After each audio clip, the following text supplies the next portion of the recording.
할렐루야. 아멘. 네, 정말 많은 분들이 오셨습니다. 네. 지금 인터넷으로도 보고 계신 우리 청년들과 많은 성도님들, 그리고 이 자리에 계신 우리 예배드리러 오신 모든 분들을 환영하고 축복합니다. 이 시간 예배드리기 전에 먼저 기도드리고 나아갔으면 좋겠습니다. 하나님, 이 시간 우리 예배를 받아주시옵소서. 또한 이 시간 이 코로나 바이러스로 인해 우리의 예배를 방해하는 모든 악한 사탄 마귀들은 떠나가게 해달라고 이 시간 함께 기도드리시면서 예배하시겠습니다. 기도드리시겠습니다. 사랑해 주님 감사합니다. 우리 예배를 받아주시고 우리 찬양을 받아주시고 하나님께서 먼저 받아주시는 우리 예배를 감사하게 받아주시옵소서. 하나님, 이 시간 하나님께서 주시는 은혜를 하나님의 사랑을 느끼며 나아가고 하나님의 말씀대로 우리가 살아가기를 합니다. 우리가 진심으로 회개하고 기도함으로 나아갈 때에 하나님께서 주시는 그 믿음과 하나님께서 주신 능력으로 살아가기를 소망합니다. 주님, 온전히 함께 하시고 도와주시옵소서. 이 시간 우리 예배를 받아주시옵소서. 예수님의 이름으로 기도드렸습니다. 2020년 3월 22일 오후 비전 예배를 전능하신 하나님께 올려드리시겠습니다.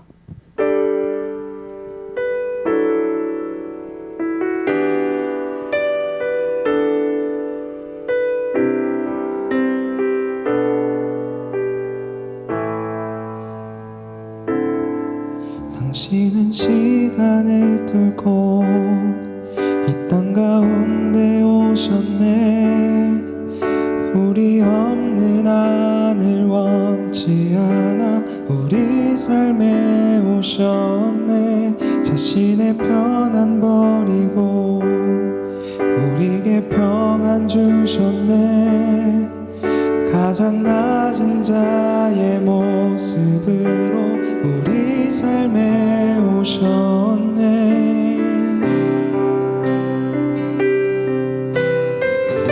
하나님 우리와 영원히 함께 하시네. 꿈없는 우리에게 그 나라 보여주시네. 연약한 자들의 친구가 되어 주시고 힘없는 우리의 인생을 위로하시네.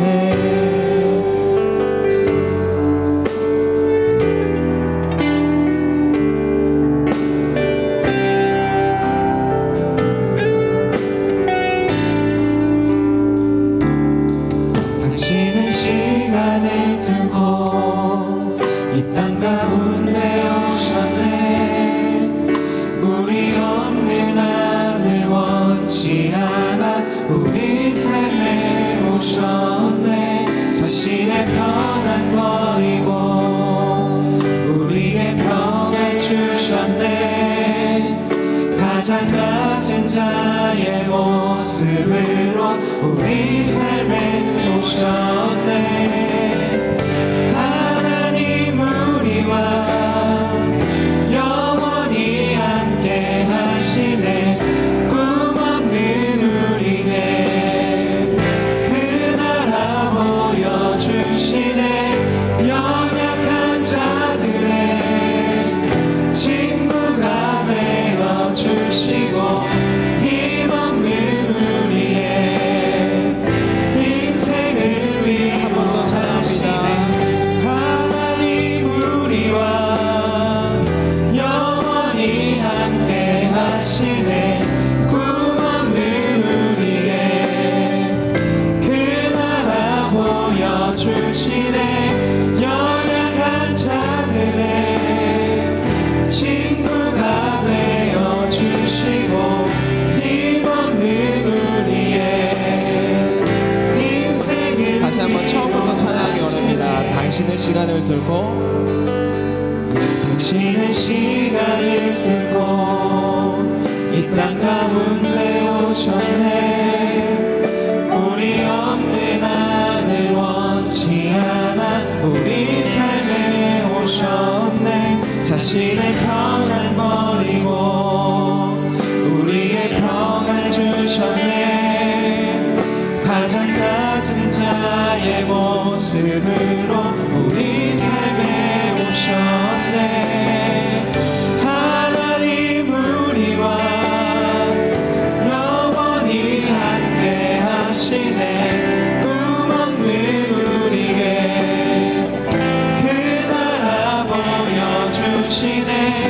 연약한 자들의 친구가 되어주시고 힘없는 우리의 인생을 하나님 우리와 하시네. 하나님 우리와 영원히 함께 하시네. 꿈없는 우리에게 그 나라 보여주시네. 연약한 자들의 친구가 되어주시고 힘없는 우리의 인생을 위로하시네.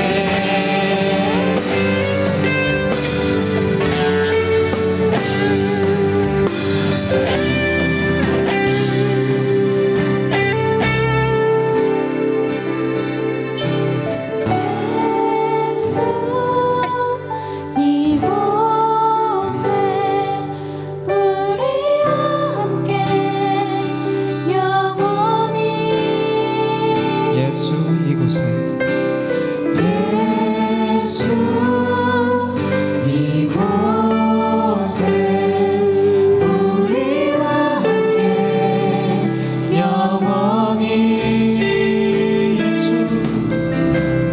예수 이곳에 우리와 함께 영원히 예수 이곳에 우리와 함께 영원히 한 번 더 찬양합니다. 예수 이곳에 예수 이곳에 우리와 함께 영원히 예수 이곳에 우리와 함께 영원히 하나님 우리와 영원히 함께 하시네. 꿈없는 우리에게 그 나라 보여주시네. 연약한 자들의 친구가 되어주시고 힘없는 우리의 인생을 하나님 우리와 영원히 함께 하시네. 꿈없는 우리에게 그 나라 보여주시네. 연약한 자들의 친구가 되어주시고 힘없는 우리의 인생을 위로하시네. 하나님 우리와 영원히 함께 하시네. 꿈없는 우리에게 그 나라 보여주시네. 연약한 자들의 친구가 되어주시고 힘없는 우리의 인생을 위로하시네. 아멘. 우리를 위로하실 예수님을 여러분들은 믿습니까? 아멘. 이 시간 더욱더 우리 예수님을 생각하면서 더욱더 신나고 또 재미있게 찬양했으면 좋겠습니다. 지금 잘 앉아주셨네요. 조금씩 떨어져서 앉아주시고 네, 그렇게 했으면 좋겠습니다. 네, 그럼 다 같이 몸이 불편하시지 않으시면 일어나셔서 다 같이 찬양하시겠습니다.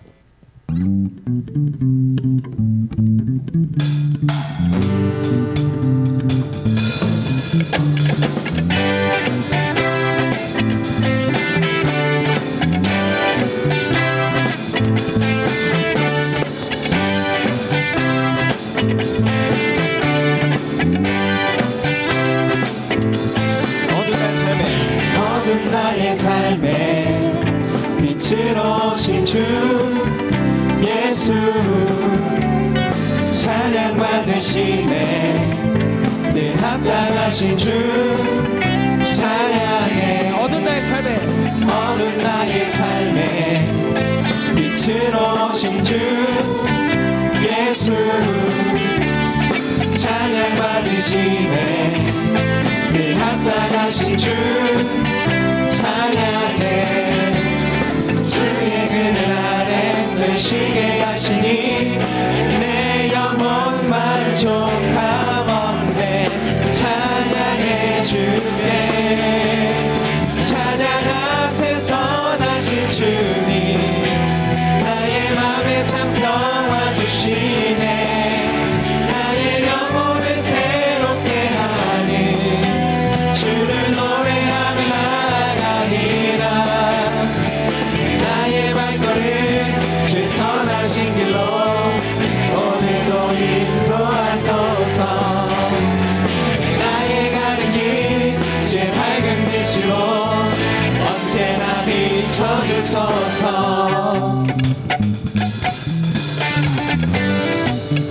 다시 한번 찬양합니다. 어두운 나의 삶에 빛으로 오신 주 예수 찬양 받으시네 늘 합당하신 주 찬양 한 번 더 찬양합니다. 어두운 나의 삶에 빛으로 오신 주 예수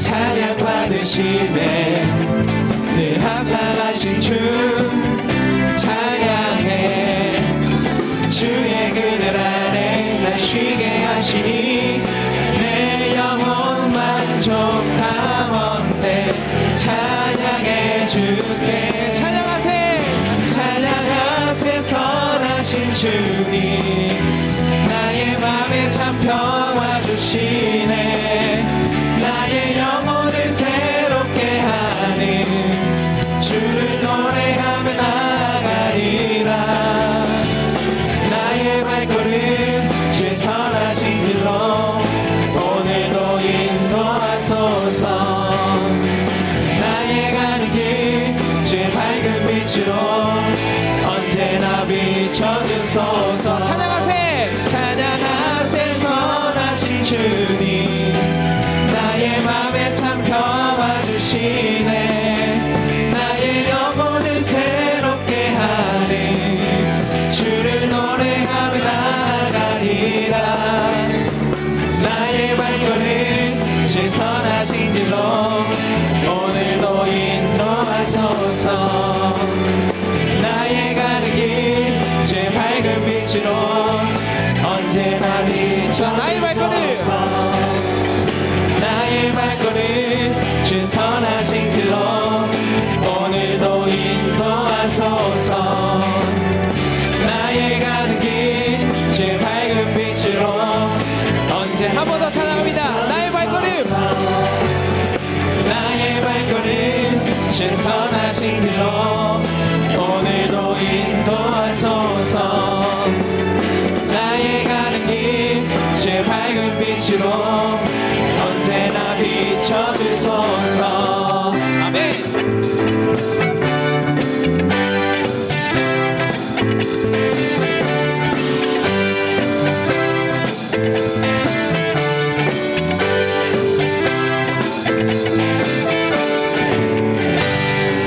하나님께 영광의 박수 돌리겠습니다.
주심을 나에게 영원한 사랑 속에서 떠나지 않게.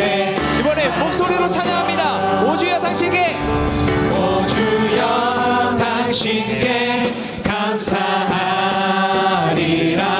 실로암 내게 주심을 나에게 영원한 사랑 속에서 떠나지 않게 하소서. 오주여 당신께, 오주여 당신께 감사하리라.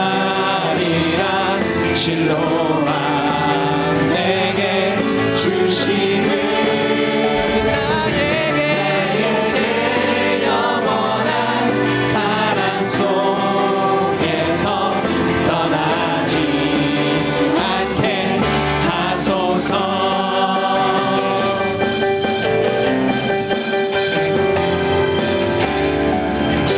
아멘. 하나님께 영광의 박수 돌리겠습니다.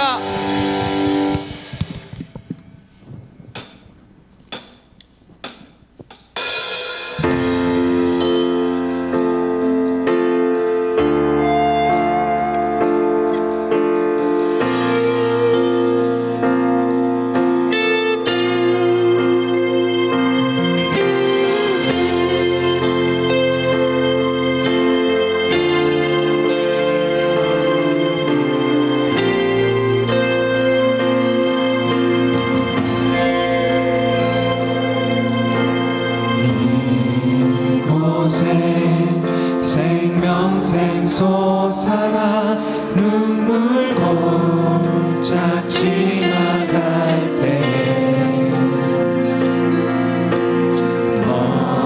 멋잖아 열매 맺히고 웃음소리 넘쳐나리라.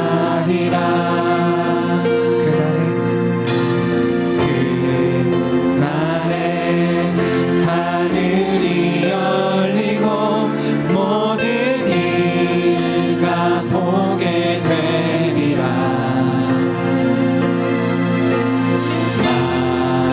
마침내 꽃들이 피고 영광의 주가 오시리라. 꽃들도 구름도 바람도 넓은 바다도 찬양하라 찬양하라 예수를. 하늘을 울리며 노래해 나의 영혼아. 은혜의 주 은혜의 주 은혜의 주.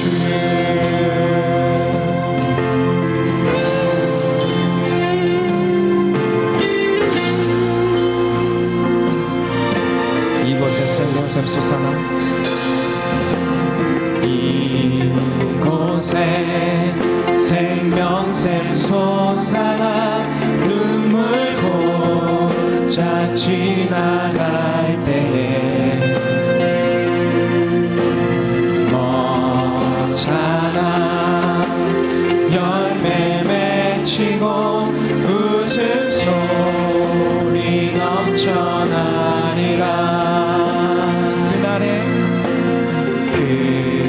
그날에 하늘이 열리고 모든 이가 보게 되리라.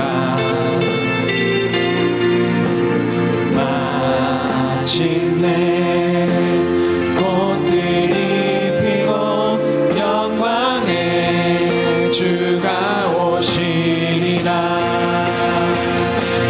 꽃들도 구름도 바람도 넓은 바다도 찬양하라 찬양하라 예수를. 하늘을 울리며 노래해 나의 영혼아. 은혜의 주 은혜의 주 은혜의 주. 꽃들도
곳에 임하신 하나님 나라 가난한 마음으로 바라보리라. 먼저 그 나라 그 뜻 구하며 나의 삶 드리리. 주님이 맡기신 하나님 나라 믿음의 눈으로 바라보리라. 하늘의 뜻이 이 땅 가운데 완성될 그날까지 믿음 다하여 그 위에 서리라. 하나님의 나라는 무너지지 않으니 믿음 다하여 그 나라 세워가리라. 주님 곧 오실 때까지 믿음 다하여 그 위에 서리라. 하나님의 나라는 무너지지 않으니 믿음 다하여 그 나라 세워가리라. 주님 곧 오실 때까지 믿음 다하여 그 위에 서리라. 하나님의 나라는 무너지지 않으니 믿음 다하여 그 나라 세워가리라. 주님 곧 오실 때까지. 그렇습니다. 하나님, 이 시간 하나님께 기도 드리실 때는 하나님 우리의 하나님의 나라가 이 자리에 있기 원합니다. 하나님 우리의 예배를 받아 주시옵시고 하나님 그 말씀으로 우리를 통치하여 주시옵소서. 하나님의 말씀으로 아버지 하나님 이 자리 가운데 함께하여 주시옵소서. 오늘 말씀 전하신 정성화 목사님 가운데도 함께해 주시고 그 능력의 말씀으로 우리에게 부어 주시옵소서. 예수여 삼창하시고 기도하시겠습니다. 예수여 예수여 예수여 주여. 말씀하여 주시옵소서. 하나님 이 자리에 주님께서 함께해 주시옵소서.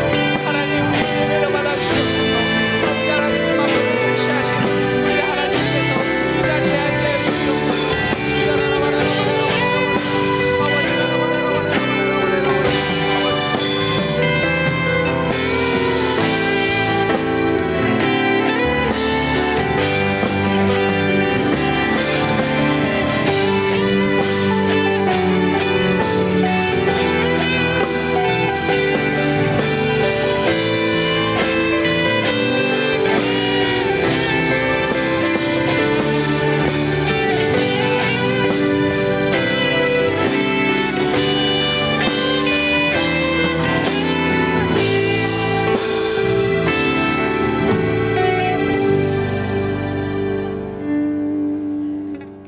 기도하시겠습니다. 공의와 사랑의 하나님, 어려운 시간을 보내는 중에 예배당에 또는 영상으로 하나님께 예배드릴 수 있게 환경을 열어주셔서 감사합니다. 코로나 사태로 국제적으로 큰 혼란과 사투를 벌이고 있는 현 시점에서 그리스도인 저희의 역할은 어떤 것일지 깊이 고민하고 기도합니다. 먼저 하나님을 경외하는 마음이 지속되길 원합니다. 모이기를 힘쓰라는 성경 말씀과 반대로 예배와 모임의 형태가 변해가고 있지만 하나님을 사모하는 우리의 마음은 더욱 뜨거워지게 하시고 예배의 소중함을 경험하는 기회가 되게 하옵소서. 또한 하나님 아버지의 마음을 품어 나라와 세계를 위해 기도하는 중보자가 되길 원합니다. 눈에 보이지 않는 코로나의 영향력은 경제, 사회적으로 큰 손실을 주는 것은 물론이고 개인의 의식주 및 생명까지 앗아가는 큰 파급력을 지니고 있습니다. 이로 인해 고통받고 있는 사람들에게 도움의 손길을 보내주시고 연대의식을 가지고 함께 이 어려운 시기를 잘 이겨나갈 수 있도록 도와주옵소서.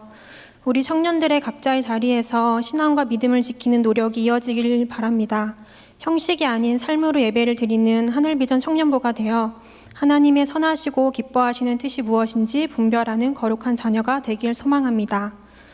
하나님의 핏값으로 세우신 하늘비전교회 담임 목사님과 원로 목사님 성령 충만하게 하시고 목자의 마음으로 주님이 보내주신 양들을 사랑으로 인도하게 하옵소서.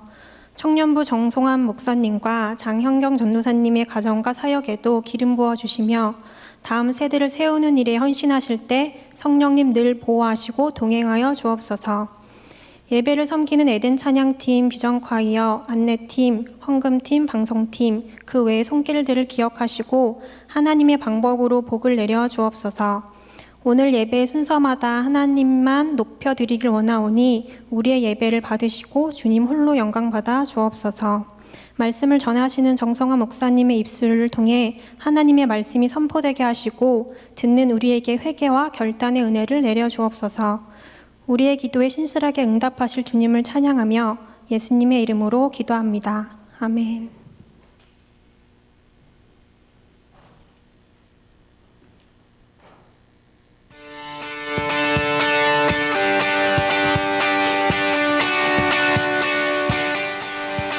샬롬! 오늘 우리 하늘비전 교회를 처음 방문해주신 분들과 성도님들, 한 주간도 평안하셨습니까? 2020년 3월 넷째 주 교회 소식을 전해드립니다. 영적 성장을 위한 신앙 성숙 훈련이 믿음으로 점프하라는 주제로 계속됩니다. 영적 전쟁에서 승리하시고 믿음으로 해석하며 하나님만 바라봄으로 믿음이 성장하는 시간이 되기를 바랍니다. 통장으로 받으신 쿠폰은 3월까지 사용하시기 바랍니다. 사업자 및 직장인 기도회가 4월 5일 주일 각 예배시에 진행됩니다. 코로나19로 인해 안수기도는 예배 중 기도로 대체합니다. 하늘비전 만나 4월호를 하늘서점에서 판매하고 있습니다. 코로나19 예방을 위해 개인 청결을 유지해 주시고 인사는 가볍게 해주시기 바랍니다. 선교국 헌신예배가 3월 27일 금요철야 예배시에 본당에서 있습니다. 코로나19로 인해 영성원, 금요철야 2부, 토요 소망반, 식당은 당분간 중단합니다. 병원 중에 있는 성도들의 건강 회복을 위하여 코로나19로부터 교회와 온 성도들을 강건하게 지켜주시기를 위하여 경제적 어려움에도 주님의 도우심으로 100배의 복을 받기 위하여 성도님들 함께 기도해 주시기 바랍니다. 이상 하늘비전 뉴스를 마칩니다. 고맙습니다.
아멘. 우리의 찬양을 바라신 하나님께 감사, 찬양과 영광의 박수 올려드립니다. 아멘. 감사합니다. 네, 감사합니다. 코로나 계속됩니다. 우리가 앉은 자리도 이렇게 점점 시간이 지날수록 더 멀리 가는 것 같아요. 맞죠? 그전에는 앞으로 당기려고 노력을 했는데 한 달 반 전에는 당기려고 노력을 했는데 이제는 어쩔 수 없이 떨어져야 되는 상황 가운데 있습니다. 우리의 간격이 멀어지는 것처럼 우리가 얼굴을 마주하는 시간이 또 영성으로 예배드린 청년들도 있겠지만 그 시간이 길어진다고 해서 우리가 하나님을 예배하고 하나님을 만나는 자리를 포기해서는 안 되겠습니다. 더 사모하고 우리가 환경적으로 제약을 받으면 그 예배의 자리를 우리가 사수하고 시간을 확보하고 주님을 예배하는 그 예배의 삶이 계속 되어지기를 축복합니다. 기도하겠습니다. 하나님, 어려운 이때를 살아가는 지혜를 주님 깨닫게 하여 주시옵소서. 하나님, 우리가 늘상 살아가는 것처럼 매일 살아왔던 것처럼 그렇게 정상적인 삶을 살아가는 것이 얼마나 은혜이고 감사한 일인지 우리는 이 어려운 시기를 통하여 다시 한번 깨닫습니다. 우리의 일상생활뿐만 아니라 내가 하고 싶었던, 내가 자연스럽게 해왔던 그것을 못하는 것뿐만 아니라 하나님을 예배하는 자리까지도 이렇게 쉽지 않은 상황에 처하고 있습니다. 하나님, 이 어려운 시기에 하나님께서 무엇을 말씀하시는지 주님의 주시는 음성에 귀를 기울이게 하시고 한 사람 한 사람 하나님의 음성에 더욱더 귀를 기울이며 주님과의 만남이 끊이지 않는 저희 하나님의 백성들 되게 하여 주시옵소서. 어려움에 빠진 전 세계 주님 품으로 품어주시고 백신이 하나 둘 개발되는 단계에서 하나님 이것이 전 세계적으로 고통받는 사람들에게 모두 다 나누어질 수 있도록 그러한 은혜의 시간이 허락되게 하여 주시옵소서. 이번뿐만이 아닙니다. 또 여러 가지로 상황적으로 계속적으로 우리의 믿음과 신앙과 우리 전 세계를 위협하는 수많은 일들이 벌어질 텐데 그 상황 가운데 하나님의 보호하심이 없이는, 돌보심이 없이는 이것을 이겨나갈 수 없음을 고백하며 우리들은 주님의 도우심을 구하며 살아가는 자 되게 하여 주시옵소서. 오늘도 하나님 앞에 섭니다. 그 말씀 앞에 우리가 올려드렸던 찬양을 기쁘게 받으신 하나님, 이제는 주님 말씀하여 주시고 우리의 마음 가운데 성령 하나님 깨닫게 하여 주셔서 성령 하나님께서 깨닫게 하시는 대로 우리가 삶으로 살아낼 수 있는 은혜가 있게 하여 주시옵소서. 그렇게 하실 주님을 기대하며 예수님의 이름으로 축복하며 기도합니다. 아멘. 로마서 12장 1절과 2절 말씀, 로마서 12장 1절과 2절 말씀을 같이 읽도록 하겠습니다. 같이 읽겠습니다. 시작. 그러므로 형제들아, 내가 하나님의 모든 자비하심으로 너희를 권하노니 너희 몸을 하나님이 기뻐하시는 거룩한 산 제물로 드리라. 이는 너희가 드릴 영적 예배니라. 너희는 이 세대를 본받지 말고 오직 마음을 새롭게 함으로 변화를 받아 하나님의 선하시고 기뻐하시고 온전하신 뜻이 무엇인지 분별하도록 하라. 아멘. 아멘. 오늘 본문 말씀은 뭐와 관련된 내용인가요? 우리가 예배라고 이렇게 알고 있습니다. 사도 바울은 로마서를 기록해 나가면서 1장부터 11장까지는 하나님을 믿는 믿음, 그 믿음에 대해서 언급을 합니다. 그래서 죄에서부터 구원받는 것, 그리고 구원받아 성화되어 살아가는 삶을 이야기하고 그 믿음을 이야기하면서 12장부터는 16장까지는 그리스도인의 삶의 모습에 대해서 이야기를 합니다. 그러면서 11장 전체적인 내용을 종합하면서 1절 말씀에 그러므로 형제들아 라고 하면서 권면의 말로 시작을 합니다. 그런데 이 사도 바울이 이 로마서를 기록한 다음에 빌립보서에서는 이렇게 이야기하고 있습니다. 빌립보서 1장 27절 말씀 같이 한번 읽어보겠습니다. 시작. 오직 너희는 그리스도의 복음에 합당하게 생활하라. 사도 바울은 이미 극적인 회심을 경험한 사람입니다. 다메섹으로 가는 길에 하늘로부터 음성이 들리고 그 음성에 자신의 모든 삶을 내던지고 뒤바뀔 만한 그러한 예수님을 만나게 됩니다. 그리고 예수님을 죽이러 가는 그 길에서 다시 예수님을 살리러 다니는 사람으로 변화된 사람이 바로 사도 바울입니다. 그 사도 바울은 계속적으로 성경에 써내려갔던 신약 성경의 내용을 통해서 진리의 말씀, 복음에 대해서 강조를 하고 믿음에 대해서 강조를 하고 또 한 가지 강조하는 게 있다면 그리스도인 예수님을 믿는 사람들이 살아내는 삶, 그 삶의 모습에 대해서 이야기를 하고 있는 것이죠. 빌립보서 1장 27절에서는 이렇게 말하는 거예요. 이 빌립보서가 기록된 그 장소가 바로 감옥이었습니다. 감옥에서 이렇게 편지를 쓰는 거예요. 오직 너희는 그리스도의 복음에 합당하게 생활하라. 그리스도의 복음이 뭡니까? 그리스도의 복음? 복음이 뭐예요?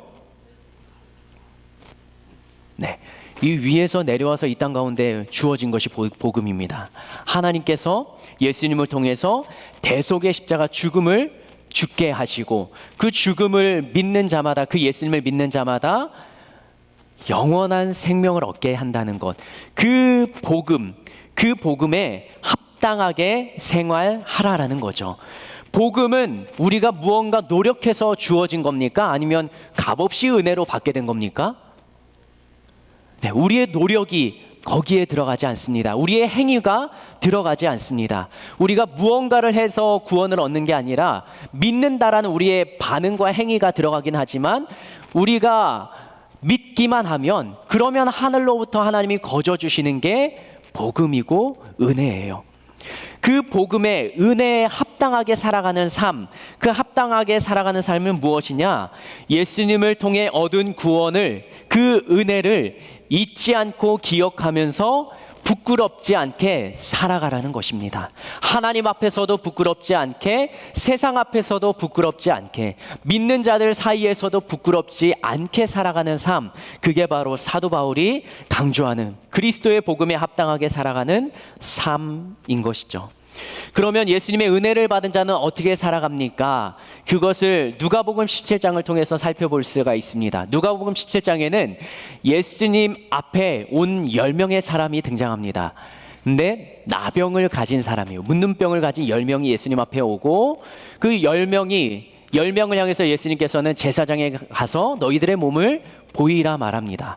여기에 순종의 반응이 따라가죠. 그 사람들이 예수님이 그렇게 말하니까 그대로 제사장 앞으로 옮겨가는 중에 길가에서 이들의 몸이 깨끗하게 나은 것을 경험합니다. 예수님으로부터 은혜를 입었죠. 병 고침의 은혜. 그런데 9명과 한 사람의 삶의 방향이 달라집니다. 9명은 자신의 삶의 자리로, 집으로 돌아가서 정상적인 삶을 살아갑니다.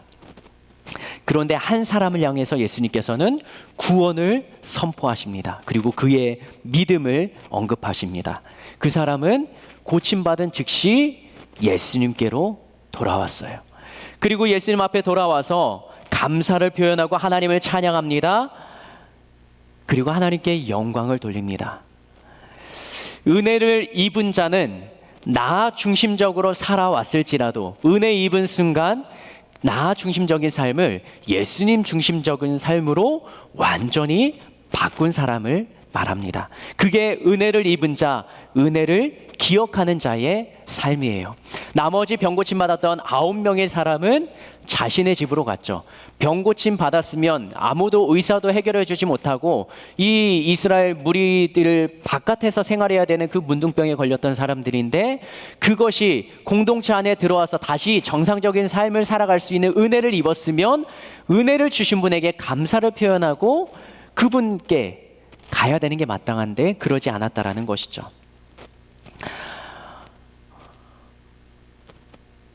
내일이 저희 큰아들의 생일이에요. 근데 큰아들이 생일 선물로 간절히 원하는 게 있었습니다. 근데 그건 아직 사주지는 않았어요. 그런데 둘째 아들도 덩달아 간절히 원한 선물이 있었어요. 자기 생일은 아닌데 무언가 받고 싶은 선물을 이야기합니다. 그게 벅스봇, 이 곤충 이 로봇이에요. 미리 주문을 하고 형 생일날 같이 풀까 하다가 어제 풀었습니다. 그리고 아침부터 이 큰아들과 작은아들은 그 선물 받은 그 장난감으로 하루 종일 아주 행복하게 놀았어요. 코로나가 발생한 이후부터 어린이집이 문을 닫고 통제한 그날부터 저희 와이프는 굉장히 힘겹게 살았습니다. 3명의 아이들과 집 안에서만, 나갈 수도 없잖아요, 놀이방에. 그 힘든 시간을 보내다가 어제 하루는 그래도 아이들이 장난감에 집중하는 통에 편한 삶을, 여유로운 삶을 좀 하루를 살았습니다. 그런데 어제 잠을 잘 때 둘째 아들이 이렇게 말했습니다. 그 자기가 원했던 로봇의 이름이 미노스인데, 미노스가 우리 집에 와서 너무 좋다 하고 잠에 듭니다. 아이들은 솔직하죠. 받은 게 너무 좋은 거예요. 이 장난감이 우리 집에 와서 자기는 진짜 너무 좋은 거예요. 행복한 거예요. 그게 어린 아이의 딱 그 표현인 것입니다. 만약에 유민이가 이 5살이 아니라 더 큰 사람이었다면 이 장난감, 내가 원했던 선물을 받아서 너무나 좋다, 행복하다라는 표현과 함께 어떤 표현까지 가야 됩니까? 이것을 주신 부모님에게 이것을 사주셔서 감사합니다라는 표현까지 가야 되는 거예요. 그게 10명 중에 1명 고침받았던 사람이 했던 모습이에요. 고침받아서 갔는데 그 고침받은 것에 대해서 감사를 표현하러 다시 예수님께로 갔다라는 것이죠. 그것을 예수님께서는 믿음 그리고 구원이라는 단어와 연결지어서 풀어 가십니다. 우리들은 은혜가 있는 삶을 살아갑니까? 은혜를 받고 살아갑니까?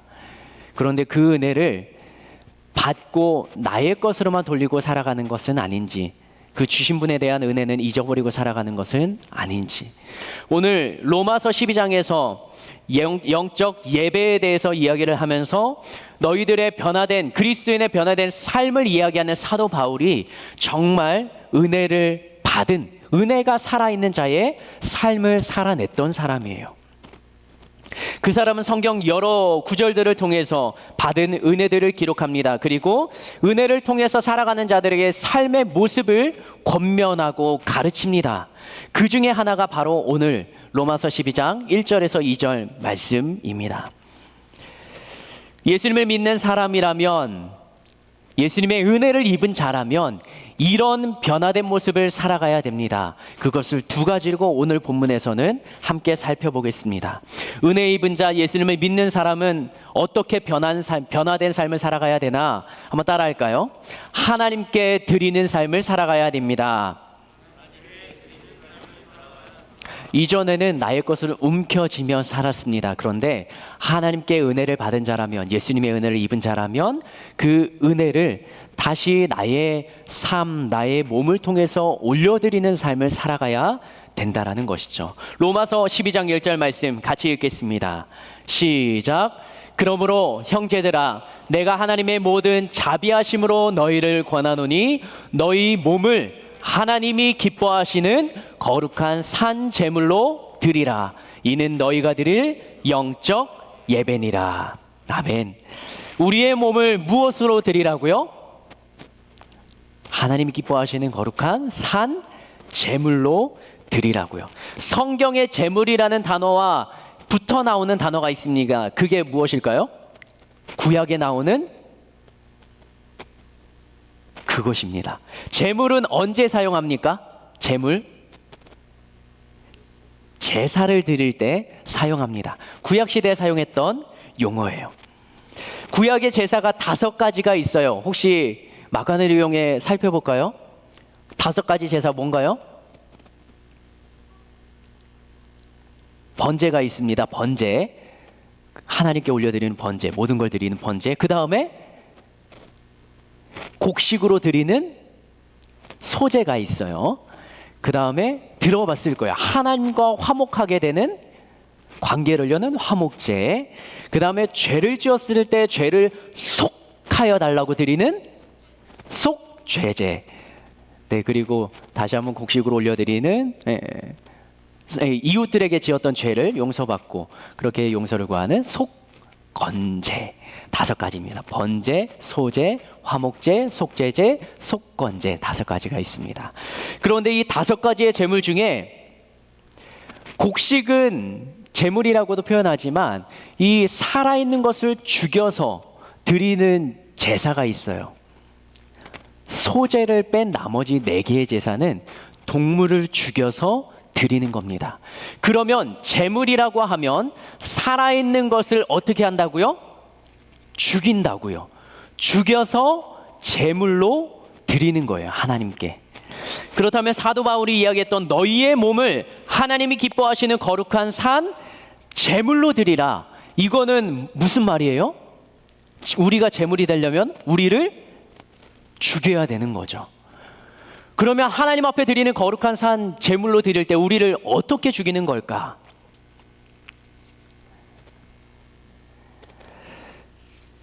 사도 바울이 말하는 거룩한 산 제물이라는 것은 죽는데 죽지 않는 것을 말합니다. 완전히 죽는 거예요. 그런데 죽지 않은 상태를 말하는 거예요. 이 사도 바울이 말했던 표현은요, 우리가 살아가는 삶의 모습, 삶의 상태를 의미하는 것입니다. 죽었지만 산 자. 나는 죽고 누구로 산 자? 예수님으로 산 자. 우리가 살아가는 삶의 모습 가운데 이 거룩한 산 제물, 나는 죽지만 내 안에 예수님이 살아나고 그 예수님을 중심으로 살아가는 삶의 자세, 그게 바로 하나님 앞에 영적 예배를 드릴 우리들의 삶의 상태라는 것입니다. 예수님을 믿었다면 우리의 몸을 완전한 산 제물로 하나님 앞에 드려서 나는 그 하나님 앞에서 죽고 하나님 앞에 번제로 태워드리고 내 안에 계신 살아계신 예수님을 중심으로 나의 모든 삶의 여정이 펼쳐져야 된다라는 것입니다. 이게 바로 사도 바울이 말한 거룩한 산 제물입니다. 그러면 어떻게 죽습니까? 고린도전서 15장 31절 이렇게 사도 바울은 이야기합니다. 읽겠습니다. 시작. 형제들아, 내가 그리스도 예수 우리 주 안에서 가진 바 너희에 대한 나의 자랑을 두고 단언하노니 나는 날마다 평생에 한 번 죽고 침례받고 그 다음에 죽지 않고 살아가는 겁니까? 아니요. 사도 바울은 날마다 자신을 죽입니다. 하나님 앞에서. 왜 날마다 죽일까요? 날마다 내 안에 있는 육신이 살아나기 때문에요. 날마다 내 안에서 내 욕심, 나의 자아가 살아나고 예수님이 살아계시지 않는 것처럼 예수님 중심으로 살아가지 못하도록 내 안에서 욕심과 욕망과 죄가 꿈틀대서 나오니까 사도 바울은 고백하는 거예요. 날마다 나는 죽노라. 그러면서 이렇게 기록합니다. 갈라디아서 2장 20절 말씀입니다. 읽겠습니다. 시작. 내가 그리스도와 함께 십자가에 나를 어떻게 죽입니까? 어디에서요? 십자가에서 나를 죽이는 거예요. 예수님 앞에 다시 나를 내어 놓는 것입니다. 그러면 어떻게 살아납니까? 그 다음 갈라디아서 2장 20절 말씀 그 다음부터 읽겠습니다. 시작. 그런즉 이제는 내가 사는 것이 아니요 오직 내 안에 그리스도께서 사시는 것이라. 아멘. 나는 죽는데요, 우리들은 날마다 살아가야 되잖아요. 나의 생각, 나의 마음, 나의 욕심, 나의 죄 본성대로 살아가는 게 아니라 내 안에 살아계신 예수 그리스도, 그 주님 앞에 나의 모든 삶을 내어드리며 살아가라는 것이죠. 나는 십자가에 못 박아 죽이고 내 속에 예수님이 사시는 것입니다. 이렇게 된 삶의 모습을 가지고 이렇게 나를 죽이고 예수님 중심에 살아가는 나의 몸을 가지고 예수님 하나님 앞에 거룩한 산 제물로 예배를 드리라는 것이죠. 그렇다면 우리가 드리는 예배의 자리 가운데 오기 전에 반드시 행해져야 되는 게 있습니다. 그게 뭐냐면 나를 죽이는 작업이에요. 일주일 동안 나의 생각, 나의 방식대로 살아가고 내 삶 속에 묻어있던 죄의 허물들을 다시 한번 죽이는 회개의 모습이 주님 앞에 드려지는 예배 가운데 예배 전에 있어야 하고, 주님 나는 죽습니다, 이 예배를 통해서 다시 나를 살려 주시옵소서, 주님의 은혜 가운데 나아가는 우리의 모습이 있어야 한다는 것이죠. 예수님께서도 사마리아 여인과의 대화를 통해서 이야기하지 않습니까? 하나님은 영이시니 예배하는 자가 영과 진리로 예배할지라. 나의 마음, 나의 욕심, 나의 열정으로 예배하는 것 아니에요. 하나님이 받으신 예배는 내 안에 있는 예수님, 내 안에 계신 성령님을 통해서 진실하게 드려지는 것, 그게 바로 하나님이 받으시는 예배라는 것이죠. 성령 안에서 진리의 말씀으로. 그러면 예배를 드릴 때만 그렇게 하는가? 형식적인 예배는 자리에 앉아 있는 거예요. 예배의 자리에서는 그렇게 할 수 있습니다. 그러나 사도 바울은 이야기합니다. 너희의 몸을 하나님이 기뻐하시는 거룩한 산 제물로 드리라. 우리의 몸이 가는 그곳에서 거룩한 산 제물로 드리라는 것이죠. 우리가 예배 자리에 나와 있으면 여기에서 거룩한 산 제물로 나를 죽이고 예수님으로 성령님으로 거듭난 나의 몸을 가지고 내 안에 있는 영과 함께 하나님께 예배를 드리고, 내가 교회 문 밖을 나가서 나의 삶의 현장에 나가면 거기에서도 여전히 우리가 많이 들어왔던 삶의 예배가 이어지는 것이죠. 어떤 몸으로요? 나의 몸으로요. 나의 삶의 현장에서 내가 가진 욕심과 열정과 나의 죄의 모습으로 예배를 드릴 수는 없는 것이죠. 그렇다면 그 삶의 현장에서도 여전히 성령님이 도와주시고 인도하시며 예수님이 중심이 되어 살아가는 삶, 그것이 이어져야 하는 것, 그것이 사도 바울이 말하는 너희의 몸으로 거룩한 산 제물로 하나님께 드리는 영적 예배, 그것이 바로 교회에서도 삶에서도 이어지는 예배를 말하는 것입니다. 성령님을 의지하고 성령 충만한 삶을 살아가라, 지난 주간에 이야기했죠. 성령 충만한 삶을 살기 위해서는 성령님이 싫어하시는 그 죄의 현장을, 죄의 모습을 하나씩 하나씩 제거하고 뿌리 뽑고, 그리고 말씀을 중심으로 살아가고 하루를 기도하고 시작하는 것, 성령님께 맡기며 시작하는 것, 그것이 성령 충만한 삶인데, 그렇게 살아가야 우리들의 삶의 현장에서도 삶의 예배가 이어지지 않을까요? 삶의 현장은 거룩해야 됩니다. 부담이 되지만 그 거룩을 이어가야 되는 게 바로 우리의 6일 동안의 삶의 현장입니다. 우리가 가장 많이 보이는 그곳, 그리고 나의 진짜 모습이 드러날 수 있는 그곳에서 성령 안에 거룩한 산 제물이 되십시오. 그래서 나의 삶을, 나의 몸을 하나님께 올려드리는 삶, 그게 바로 예수님을 믿는 자의 변화된 삶의 모습인 것입니다. 우리들도 한번 돌아봐야 됩니다. 나는 그러한 삶을 살아가고 있는가? 나는 죄의 자리를 벗어나려고 애쓰고 있는가? 나는 사도 바울이 말한 것처럼 하나님 앞에 거룩하게 구별되게 산 제물이 되어 예배의 삶을 하나님 앞에 올려드리고 있는가? 그게 우리가 오늘 이 시간 점검해야 되는 나의 삶의 모습입니다. 사도 바울은 또 두 번째로 이렇게 권면합니다. 예수님을 믿는 사람이라면 삶이 이렇게 변해야 된다. 첫 번째는 하나님께 드리는 삶, 예배를 드리고 거룩한 산 제물로 구별하여 드리는 삶을 살아가야 되고, 두 번째는 이것입니다. 분별하는 삶을 살라라고 이야기합니다. 로마서 12장 2절 말씀 같이 한번 읽어보겠습니다. 로마서 12장 2절 말씀입니다. 시작. 너희는 이 세대를 본받지 말고 오직 마음을 새롭게 함으로 변화를 받아 하나님의 선하시고 기뻐하시고 온전하신 뜻이 무엇인지 분별하도록 하라. 아멘. 요즘 저희 집의 식탁에는 풀이 끊이지 않습니다. 생야채들이 식탁에 올라온다는 건 뭐 한다는 거예요? 다이어트 한다는 겁니까? 제가 좋아하는 건 고기인데 풀반 생야채가 올라온다는 건 저 말고 먹는 사람이 있다라는 거죠. 다이어트의 필요성, 내 몸을 관리하는 거의 필요성은 언제 느낍니까? 무엇을 보고 느끼는 거예요? 몸이죠. 누구의 몸? 내 몸이죠. 나의 몸을 보고 깨닫습니다. 이러면 안 되겠구나. 절제가 필요하구나.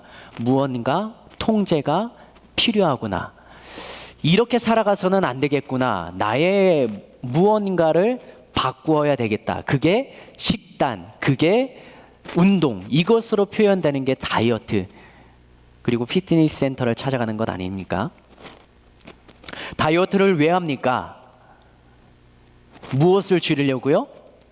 몸무게, 체중을 줄이려고 합니다. 그러나 더 본질적으로는 나의 건강을 지키려고 하는 거죠. 그대로 살아가다가 그대로 계속 나를 놔두다가는 나의 삶이, 나의 몸이 망가진다라는 생각이 드는 거죠. 건강해지려고 다이어트를 하는 거예요. 관리하고 조절하고 다시 정상으로 복귀하려고요. 제 키가 170이에요. 170에 정상 체중을 찾아보니까 63kg더라고요.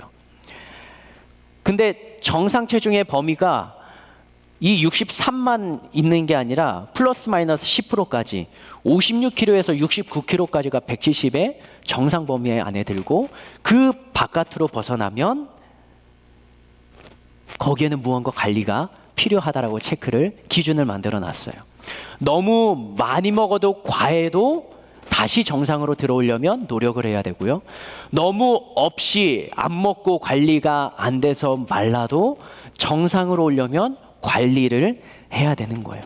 정상에서 벗어나면 관리와 노력과 조절이 필요하게 되는 것입니다. 그리스도인의 삶의 기준, 기본, 정상은 무엇인가요? 성경에서 기록합니다. 사람은 하나님을 찬양하고 예배하기 위해서 지음받았다라고 말합니다.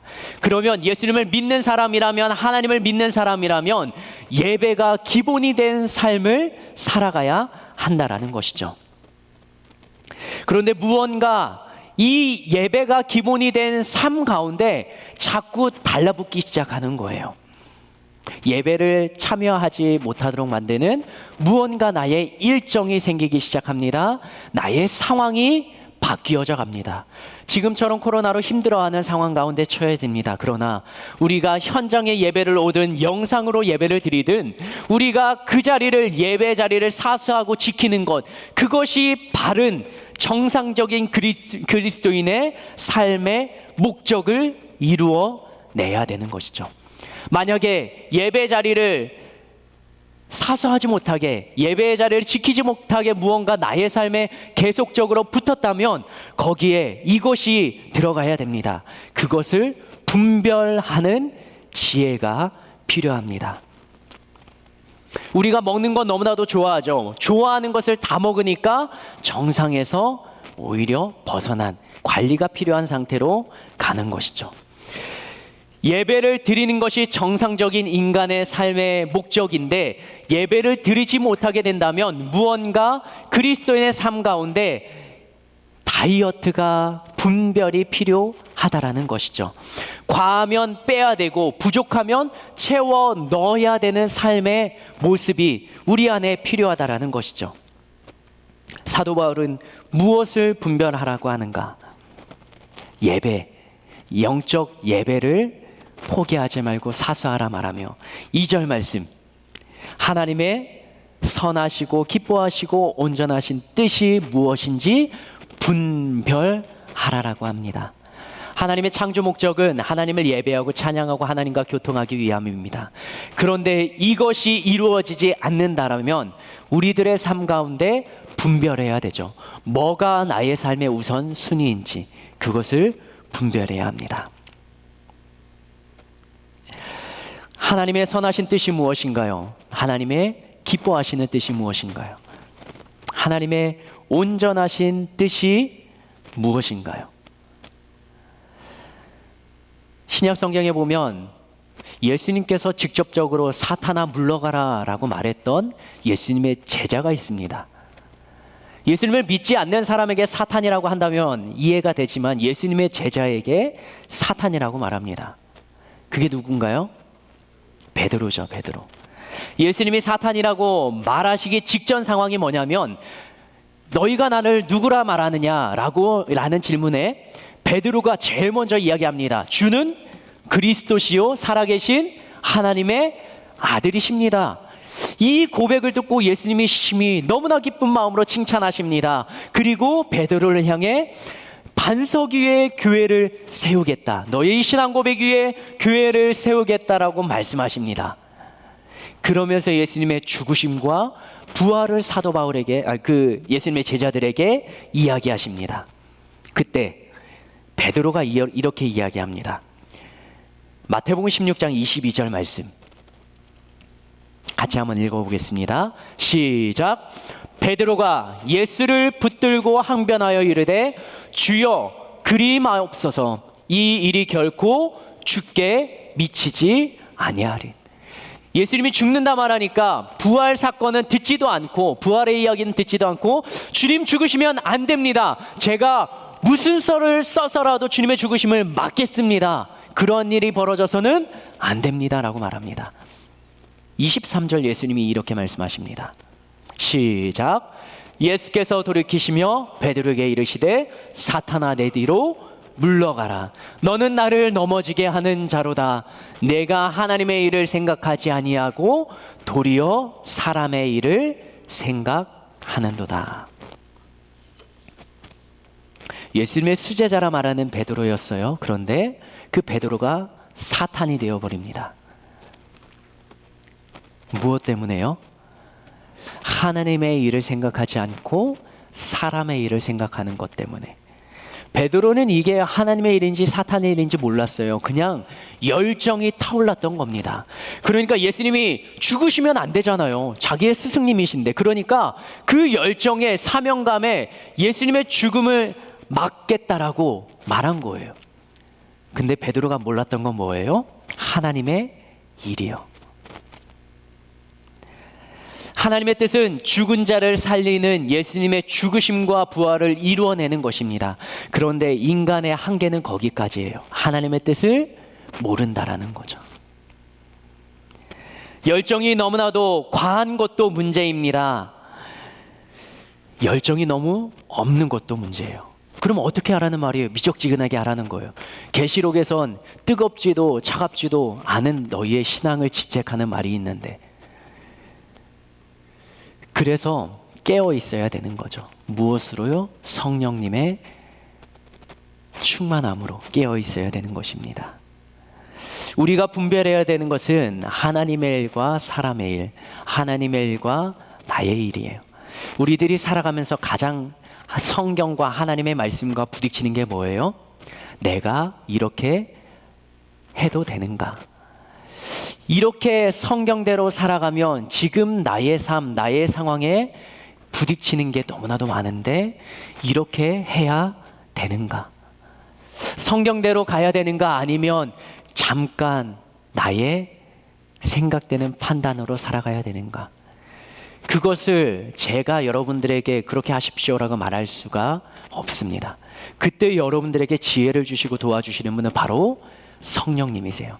성령님이 예수님의 말씀을 알게 하시고 깨닫게 하시고 우리가 살아가는 삶의 모든 것을 가르쳐 주신다라고 말하셨는데 그때 나의 생각이 너무 과해서 성경 말씀에 부딪히는 건 아닌지 성령님께 여쭤보십시오. 사람에게 여쭤보는 것보다 성령님께 여쭤보고 성령 충만을 위해서 말씀을 가까이 하고 기도하는 자의 그 간절한 소원의 제목, 기도의 제목에 응답하지 않으실 분이 아니십니다. 성령에 민감하십시오. 말씀을 가까이 하고 기도하기 시작하면 그러면 내 안에 있는 영혼이 민감해지기 시작합니다. 똑같은 상황, 똑같은 환경이 나에게 다가오고 처할지라도 성령님의 민감해지면, 말씀과 기도를 가까이 하면 그때 지혜가 나타나기 시작합니다. 문득 떠오르는 스쳐 지나가는 생각, 그게 내가 생각한 지혜라 느껴질지라도 성령님께서 주시는 깨달음과 감동이라는 것, 경험해 본 자만 알 수 있는 영적인 신비입니다. 사도 바울은 이 세대를 본받지 말라고 말합니다. 마음을 새롭게 하라고 말합니다. 이 마음이 새롭게 되는 게 뭐예요? 거듭나는 거예요. 다시 태어나는 거예요. 예수님이 직접 말씀하셨죠. 니고데모가 예수님께 질문하죠. 거듭나는 게 어떻게 거듭나는 겁니까? 다시 어머니 뱃속에 들어갔다가 태어나는 겁니까? 아니죠.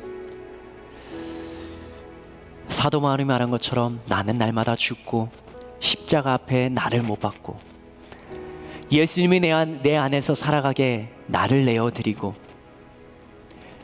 그 예수님이 보내주신 성령님의 인도하심에 민감하게 반응하며 살아가는 자,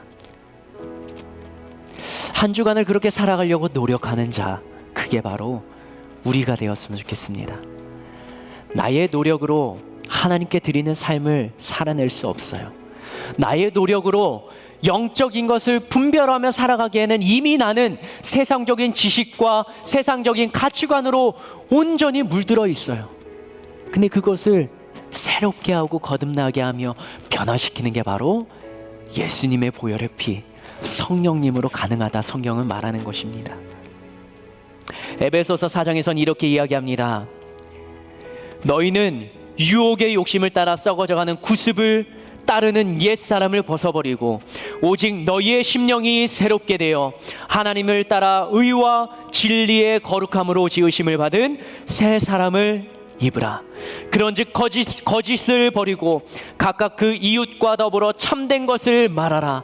이는 우리가 서로 지체가 됨이라. 분을 내어도 죄를 짓지 말며 해가 지도록 분을 품지 말고. 27절 아주 중요합니다. 같이 한번 읽어볼까요? 에베소서 4장 27절 시작. 마귀에게 틈을 주지 말라. 그렇다면 마귀에게 틈을 주는 우리들의 모습이 있다라는 것이죠. 우리들은 언제 마귀에게 그 틈을 내어줍니까? 우리들은 언제 주님의 손을 놓고 끊고 나의 생각으로 살아갑니까? 성령님과 함께하는 시간을 확보하는 것, 거룩한 산 제물이 되어서 드리는 영적 예배, 성령님이 함께 하시면 가능한 것입니다. 일주일에 한 번 예배 자리에서 앉아 있는 것, 이건 어린아이의 신앙일지 모릅니다. 성령님을 의지하며 살아가십시오. 성령님을 통해서 하나님께 드리는 예배의 삶을 살아가십시오. 내가 거룩한 제물이 되어 나를 죽이고 예수님으로 다시 한번 살아가는 삶을 살아가도록 노력하십시오. 말씀을 가까이 하고 기도를 하나님 앞에 드리며 하루를 시작하고 성령님께 의지하며 죄의 습성을 끊어버리는 것. 지난주에 그렇게 살아가려고 노력하지 못했다면 이번 주에 다시 한번 살아가려고 노력하면 좋겠습니다. 그러면 선한 능력으로 우리를 감싸시며 우리가 믿음으로 설 수 있도록 지켜주시고 세워주시며 언제나 우리와 함께 하시는 그 주님의 능력이, 도우심이 여러분들의 삶 가운데 그리고 여러분들이 살아가는 삶의 현장에서 나뿐만 아니라 나와 같이 있는 모든 사람들이 우리들의 삶을 통해 정말 예수님은 살아계시구나, 성령님이 이끌어 가시는 삶은 그런 삶이구나 라고 고백할 수 있는 변화된 삶을 살아갈 수 있을 것입니다. 예수님과 함께, 성령님과 함께. 이 찬양을 우리가 함께 고백하며 나아가면 좋겠습니다. 혹시 아십니까? 선한 능력으로 라는 찬양입니다. 그 선한 힘에 고요히 감사하여 그 놀라운 평화를 누리며 나 예수님과 함께 걸어가네. 나 성령님과 새날을 처음부터 다시 한번 찬양해 볼까요? 그 선한 힘에 고요히 감사하며 그 놀라운 평화를 누리며 나 예수님과 함께 걸어가네. 나 성령님과 새날을 여네. 지나가 넘을 어둠의 날들이 지나가 넘을 어둠의 날들이 무겁게 내 영혼 짓눌러도 오 주여 우릴 외면치 마시고 약속의 구원을 이룬 그 선한 능력 우리를 감싸시니 그 선한 능력 우리를 감싸시니 믿음으로 일어날 일 기대하네. 주 언제나 우리와 함께 계셔. 하루 또 하루가 늘새 그 선한 능력 우리를 감싸 주시옵소서. 그 선한 능력 우리를 감싸시니 믿음으로 일어날 일 기대하네. 주 언제나 우리와 함께 계셔.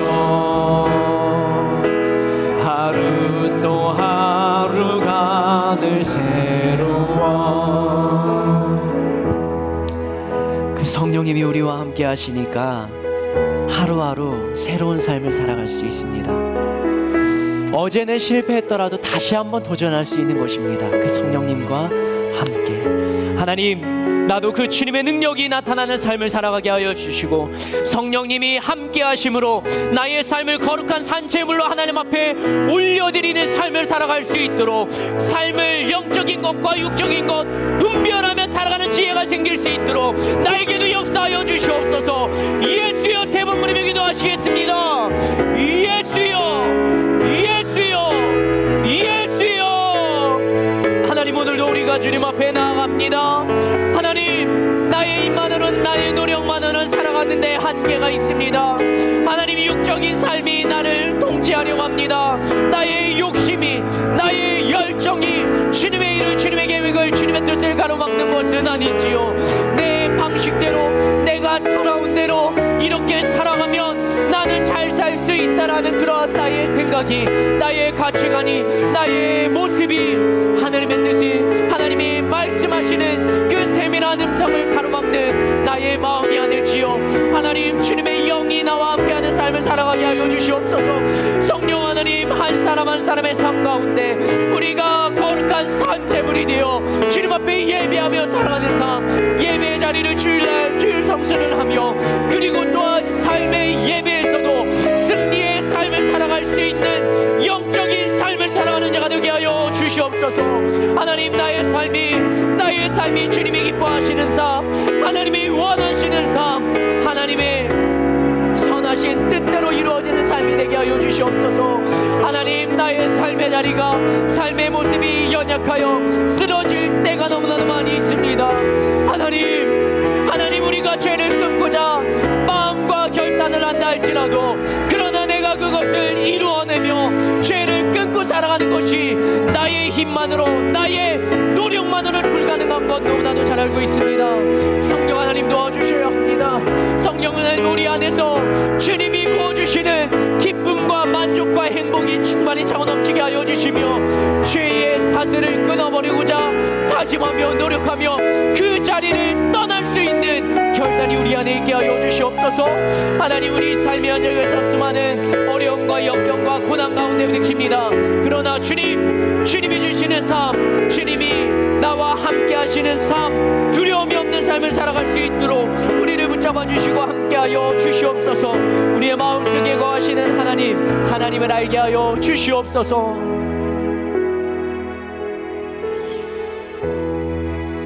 나의 삶의 주인이 누구인가 라는 것이 우리의 삶을 이끌어가는 그 결정권이 거기에서 벌써 끝나는 것인데, 하루를 시작하며 기도하며 시작한다는 것, 하나님의 존재를 인정하는 것이며 성령 하나님, 그 하나님께 나를 내어드리는 작업, 그 작업 우리 모두가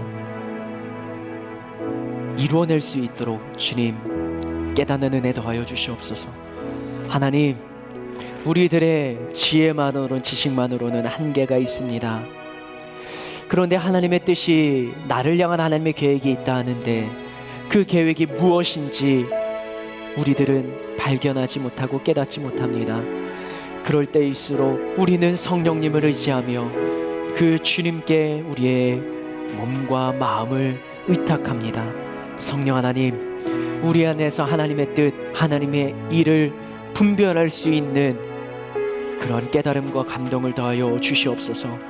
주님 앞에 나의 삶과 나의 몸을 내어드리도록 우리들은 성령님이 거하시는 전을 만드는 말씀과 기도를 가까이 하는 삶을 살게 하여 주시옵소서. 죄의 모습이 여전히 남아 있습니다. 우리도 그것을 끊어버리고 싶은데 나의 힘만으로 안 됩니다. 주님, 죄의 자리를 벗어나며 마귀에게 틈을 내어주지 않는 우리가 될 수 있도록 주님, 주의 보혈로 우리를 깨끗게 하시고 정하게 하여 주시옵소서. 오늘도 그 주님의 살아계심 앞에 우리의 마음과 몸을 내어드리며 시간에는 준비한 예물을 주님 앞에 올려드리고자 합니다. 우리가 주님 앞에 정성껏 드리는 그 예물 주님 기뻐 받아주시고, 우리의 삶의 현장에서 주님의 역사하심과 도우심이 나타나며 주님이 기뻐하시는 그러한 삶을 살아낼 수 있는 은혜가 있게 하시며, 오늘도 주님 주시는 물질과 삶에 허락되는 주님의 은혜로 살아감을 우리들은 고백하며 그 주님의 은혜에 감사하는 마음 늘 잊지 않게 하여 주시옵소서. 그렇게 하실 주님을 기대하며 예수님의 이름으로 기도합니다. 아멘. 드릴 수 있는 은혜 주신 하나님께 감사와 찬양과 영광의 박수 올려드립니다. 감사합니다.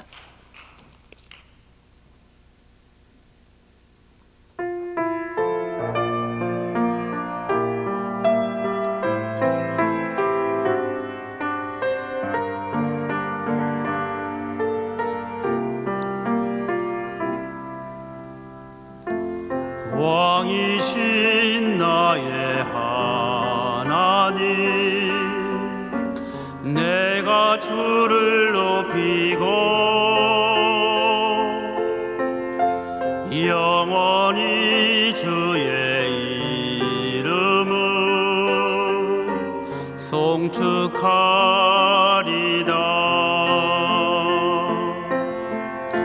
왕이신 나의 하나님, 내가 주를 높이고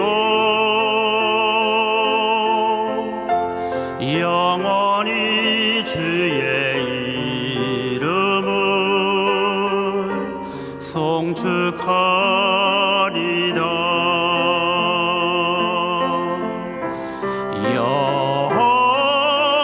여호와는 자비로우시고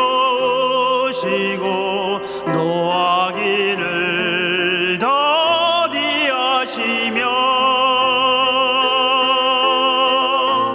가장 좋은 것으로 내 영혼을 만족해 하사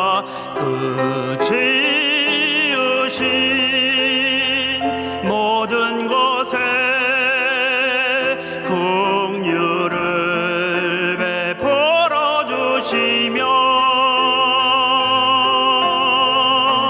동이서에서 먼 것 같이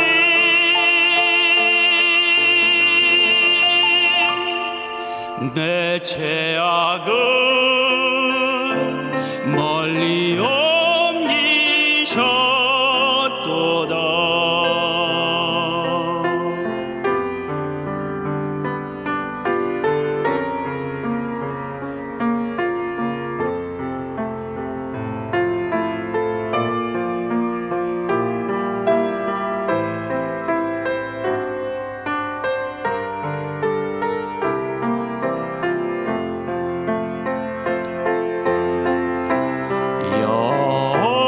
여호와는 자비로우시고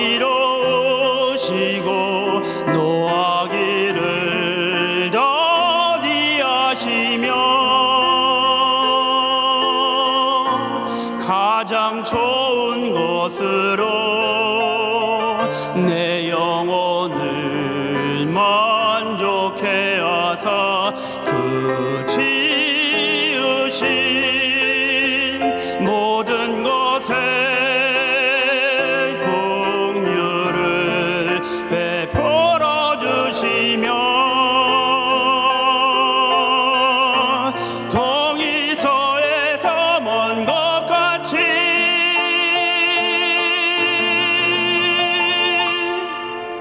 내 죄악을 멀리 옮기셨도다.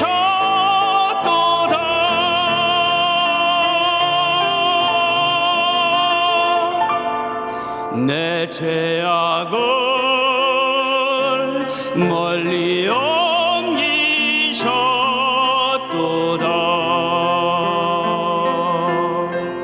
왕이신 나의 하나님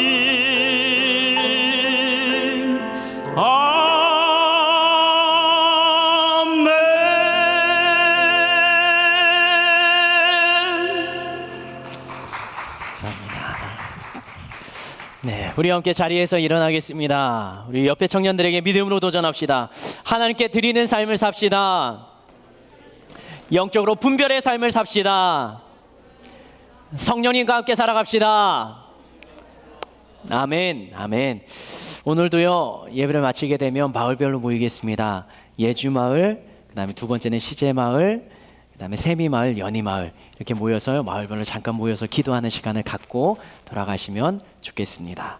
한 주간도 잘 살다 오시고요. 그 다음에 그리스도인은 그냥 무조건 예배만 드리는 게 아니라 삶의 자리에서도 나를 더 철저하게 지켜내는 거죠. 그래서 영적으로도 지키고 육적으로도 더 철저하게 지켜내는 저희가 되었으면 좋겠습니다. 기도하겠습니다.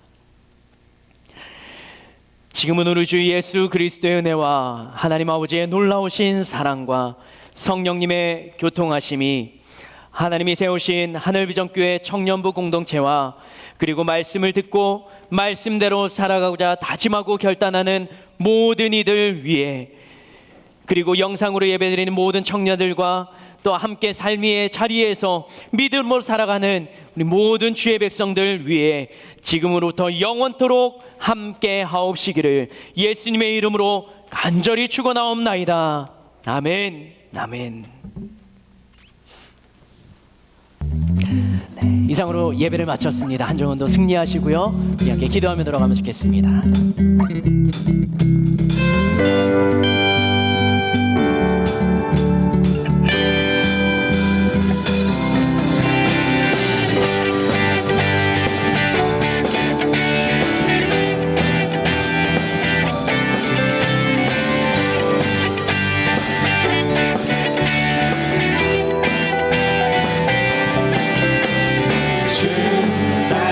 지나온 순간에 승리와 수많은 실수 그 안에 새겨진 의미를 보내 저 하늘 위 무지개 천국에 소망과 언약의 증거 언제나 주 함께 하시네